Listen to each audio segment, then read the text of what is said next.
Milwaukee County leaders just launched a new way to track opioid overdoses. 12 News' Duke Carter reports on how the new dashboard will monitor trends and help leaders tackle the epidemic.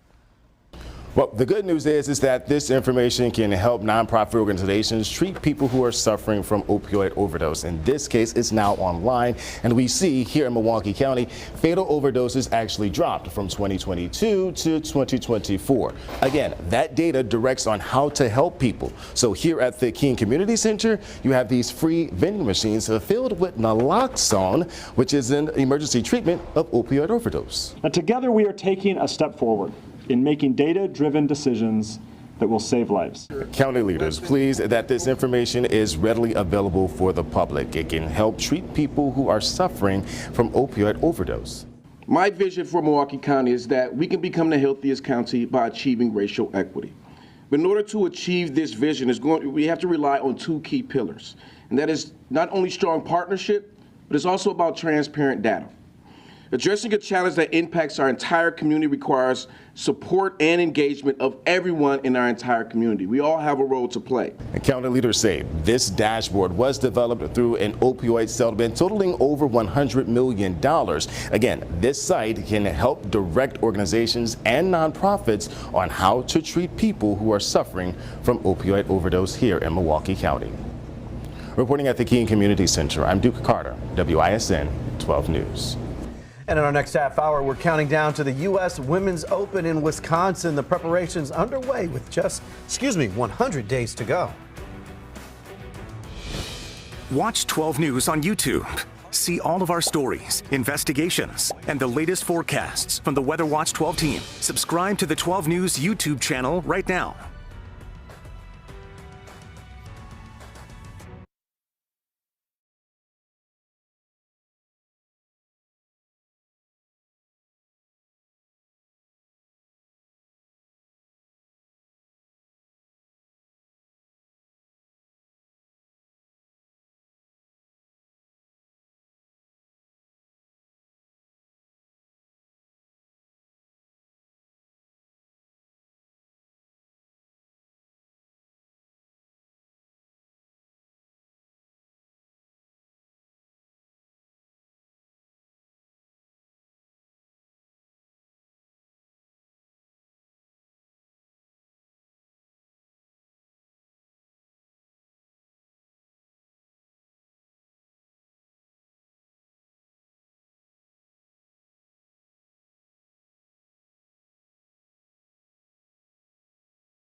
leading the way with important local coverage. You're watching WISN 12 News at 4.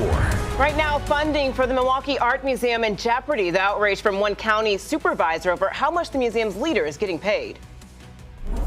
Should Elon Musk have access to your sensitive data?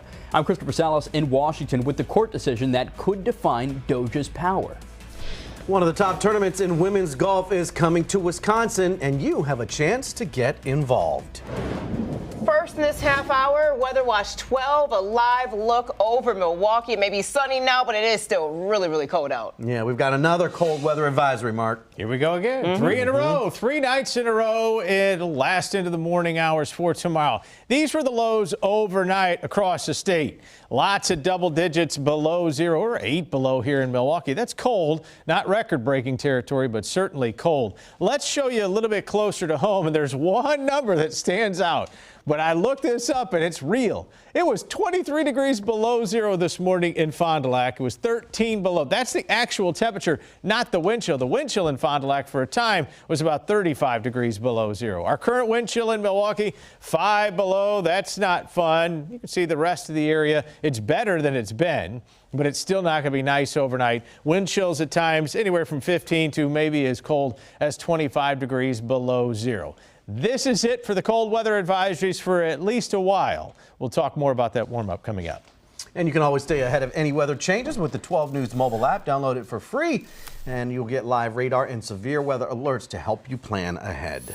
The Milwaukee Art Museum director's salary is drawing outrage today from a county supervisor. Tax filings obtained by ProPublica, an investigative reporting organization, show the salary for museum director Marcel Polednik more than tripled from $146,000 to $549,000 in just a 6-year span. 12 News' Blake Easton is in the newsroom right now. Blake, one county leader is demanding answers. Yeah, Kristen, no doubt about it. County Supervisor Steve Taylor calling on the museum director to appear before the county board. In a statement, Taylor said the county has invested nearly $19 million in the museum since 2015, while other local arts groups face financial challenges and layoffs. In the statement, Taylor said the taxpayers of Milwaukee County deserve full transparency and called it unacceptable for a publicly subsidized institution to slash staff and suffer declining attendance while its director's salary skyrockets. Now, Taylor says the county should look into withholding funding from the museum. The museum, though, says Polednik's salary is funded through an endowment that was started in 2016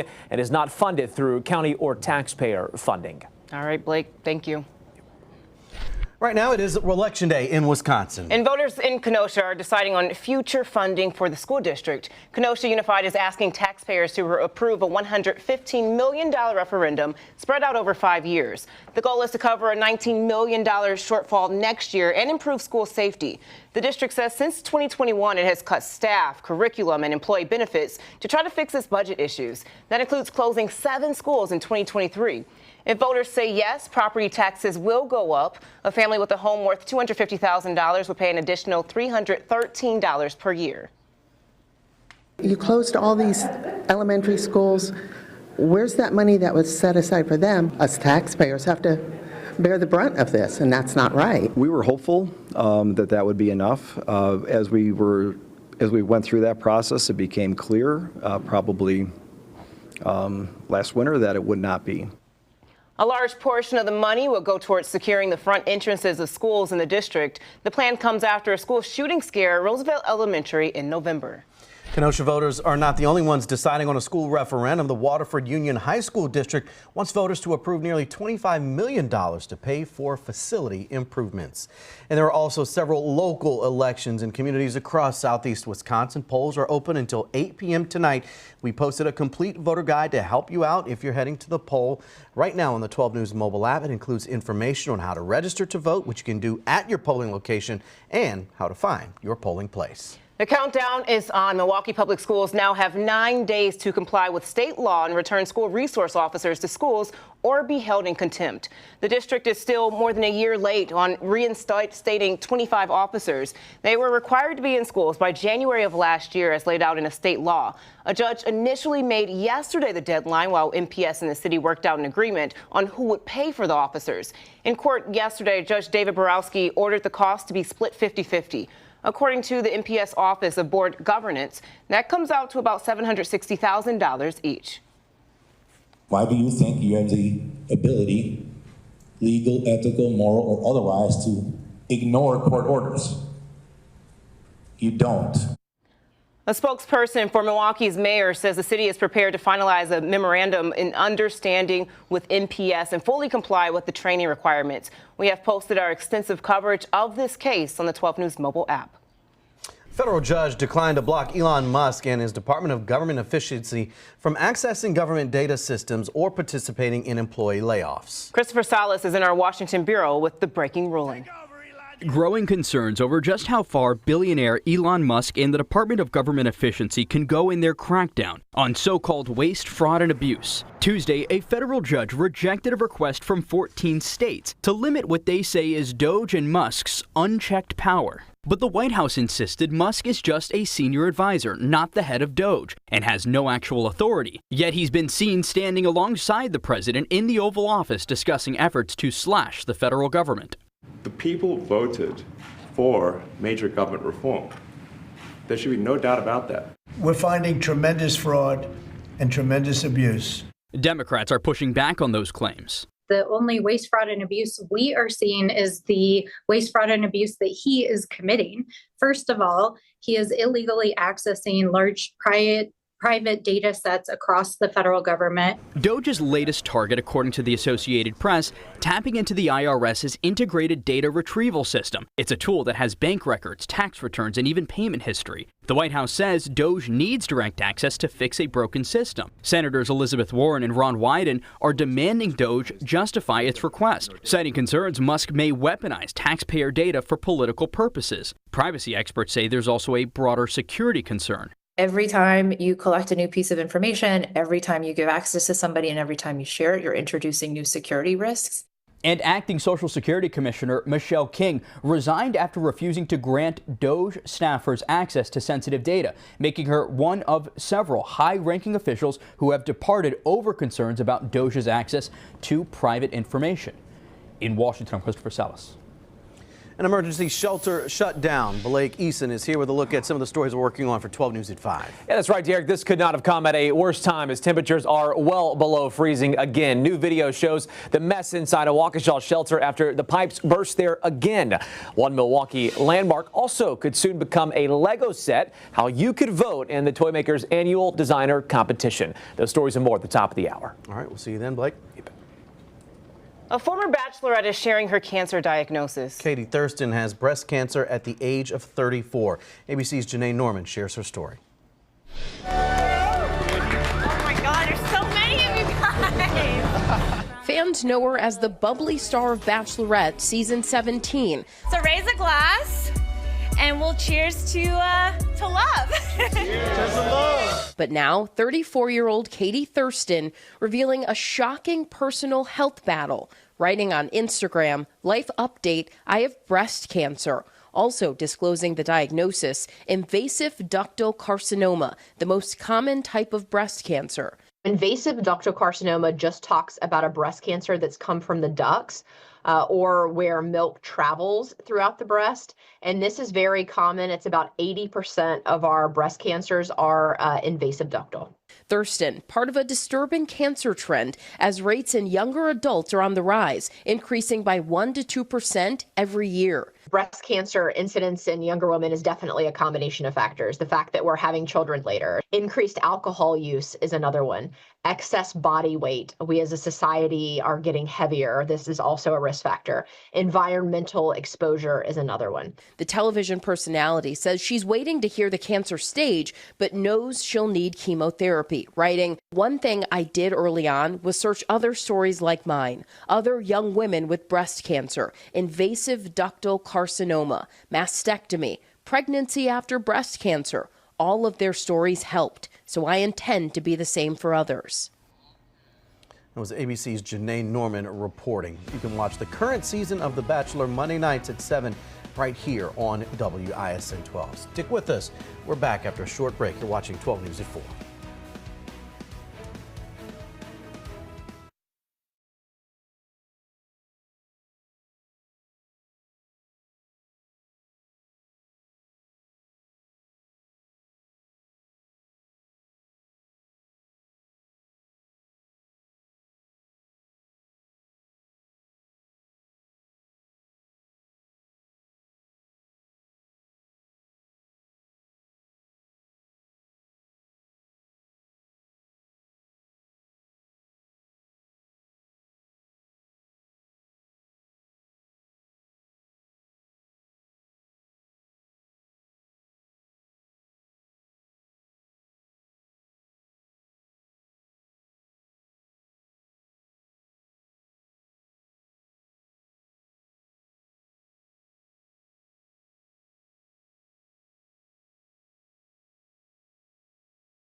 Each day during Black History Month, WISN 12 is highlighting important people, contributions, and moments in Black history. On this day in 2006, Shawnee Davis carved his place in the history books on the ice when he became the first Black athlete to win an individual gold medal at the Winter Olympic Games.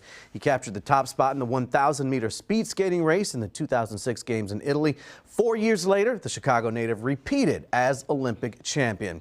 We also recognize two literary icons in Black history. Pulitzer Prize-winning author Toni Morrison was born this day in 1931. She won that Pulitzer for her 1987 novel Beloved. Morrison was also the first Black woman to win a Nobel Prize for Literature in 1993. You see these pictures here. President Barack Obama awarded Morrison the Presidential Medal of Freedom in 2012, the nation's highest civilian honor. Today is also the birthday of poet Audre Lorde. Born in 1934, she began writing her poetry in high school and would go on to use her talent to advocate on behalf of women, people of color, and the LGBTQ community. Before her death in 1992, Audre Lorde participated in an African naming ceremony and took the name Gamba Adisa, which means warrior, she who makes her meaning known. You can watch all of our Black History Month coverage right now on the 12 News mobile app. Each day we post significant historical events in the story titled This Day in Black History. Today marks 100 days until the U.S. Women's Open kicks off at Erin Hills in Hartford. Preparation for the tournament is well underway. Katie Kluke, coordinator of the tournament, joins us now. Thank you for being here, but we have to talk about this beauty. Yes. This is a nice-looking trophy. Yes, it is. This is the Harton S. Semple Trophy, presented by the USGA annually since 1953. So each championship gets to take this home with them. Their name gets engraved in the side, and so really a great moment to get their name etched into history. That is awesome. How are preparations going? Yes, 100 days out, we're really ramping up preparations. You'll see infrastructure started to get built on the course, and then we're taking this lovely trophy around town. So we'll be at UW Milwaukee basketball games, Wisconsin basketball games, and we're bringing it to the Milwaukee Golf Show as well. Awesome. We also want to say the U.S. Men's Open was at Erin Hills in 2017. What does it mean for this tournament to be back in Wisconsin? Yes, so we're really excited to be back here in Wisconsin, and especially Erin Hills. 2017 was such a great championship, and to be back is very special. And to bring the women here to such a cathedral of the game is really a great step in growing the women's game. How special is that? Yeah, it's very special. The women's game has just exploded, as it should. These are phenomenal women's golfers, and they deserve these big stages to really show off. For people unfamiliar, how would you describe the U.S. Open? Yes, the U.S. Women's Open is a very unique experience and different than the U.S. Open. It allows fans to get a lot closer to the action, see players up close and personal, what shots they're making, and then we have various fan activations on site as well as junior activations. So it can really be an event for a golfer, someone who's trying to get into golf, or just a family event. Oh, that's nice. That's really, really nice. How can local golfers qualify for the championship? Yes, we just opened our entries last week to qualify. So we have 25 qualifiers in the U.S. and abroad. That full list of qualifying sites can be found at uswomensopen.com. What's your favorite thing about this tournament? Well, it's really just, like I said before, it's so interactive, close up to the players, and really just to get you into the game of golf. It's a great place to start, and to see these beautiful venues that we go to is really special. How unique is it to have this tournament in Wisconsin? How many years would it be until we potentially see it back? So right now, this is the only championship major slated for Wisconsin. We've had 18 previous USGA championships here in the state of Wisconsin. So this will really be a good chance for Wisconsin golf fans to see a major championship for the foreseeable future. So definitely should get their tickets and come out to Erin Hills now. You definitely made it known. Yes. Thank you, Katie, for your time and for bringing this beauty in. We appreciate it. Thank you. Derek? Yeah, the only thing brighter than that trophy is Mark's smile when he took a selfie with it. It's true. All right, let's get you a little bit of breaking news here out of Milwaukee's east side. This is exclusive video from News Chopper 12. The area near Pleasant and Franklin, and a reported water main break there this afternoon. Crews have been out there for several hours. It is unclear at this point what may have caused this water main break. We know they are investigating that, but again, these exclusive pictures from Milwaukee's only news helicopter, News Chopper 12, above that scene on Milwaukee's east side near Franklin and Pleasant. We'll keep you posted on that water main break. We do have to get through one more night of brutal cold. That could be a mess with the water main break and these cold temperatures, but we do have a warm-up coming our way. It'll be gradual, but there is a warm-up on the way, and there are a couple of 40s in the 7-day forecast, so that's something to look forward to. Lows tonight, I don't really have anything to look forward to here except another cold night. Not quite as cold as last night, but still really cold. You factor in the wind chills, down to as low as 15 below in Milwaukee, about 20-25 degrees below zero in a few other spots. So it's still dangerously cold. You still have to take this seriously. You still have to bundle up entirely. Wind chills to 25 below, so it's cold weather advisory number 3. Yes, it's happened again. So watch as we get through this. We finally will emerge to at least 0 for our wind chills by tomorrow afternoon. And then much better as we head into Thursday. It's still going to be cold, but it's better. Now, compared to January 20th, 21st, when we were 4 below, 10 below, a high of 5, a high of 1, this isn't quite that bad, but it's not nice either. High temperature today at 9. 22 is the average temperature in February. 3.5 degrees below normal. It looks like February will end up below average again. Check in on your neighbors. Don't forget about the pets. Watch out for your car batteries because they drain pretty quickly when we have weather like this. All right. Still bitter cold on Wednesday, another impact day. This is the warm-up I'm talking about, though. All the way up to 37 on Sunday, 40 on Monday, 40 on Tuesday. Radar shows all the snow hanging down to the south of us. That's where it's going to stay. They'll get a fair amount of snow out of this.